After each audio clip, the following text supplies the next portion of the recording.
अमरावती शहरात प्रशासनाने 6 मार्चला संचारबंदी शिथिल करण्यात आली होती। रोज येणाऱ्या वाढत्या कोरोना रुग्णसंख्येवरून नागरिकात भीतीचे वातावरण निर्माण झाले होते।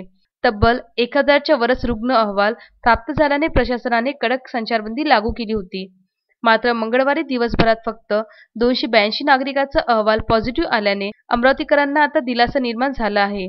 शहरात लागू केलेल्या संचारबंदीमुळे मंगळवारीच्या आकड्यात घसरण तर झाली नाही ना, अशी चर्चा नागरिकात होत आहे। तर संचारबंदी नसतानाही शहरात गर्दी वाढल्यानेही आकड्यात एवढी घसरण कशी काय, असाही संभ्रम नागरिकात दिसून आला। पण काही असो, अमरावती जिल्ह्यात कोरोना आकड्यात घसरण झाल्याने अनेक महिन्यापासून भीतीच्या वातावरणात वावरणाऱ्या अनेक नागरिकात चांगले वातावरण निर्माण झाले आहे। प्रशासनाने मात्र 6 मार्चला संचारबंदी शिथिल केल्याने अमरावती शहरात आता पुन्हा गर्दी उसळली आहे। याच गर्दीत आता सामाजिक अंतराचा फज्जा उडालेला दिसून येत आहे।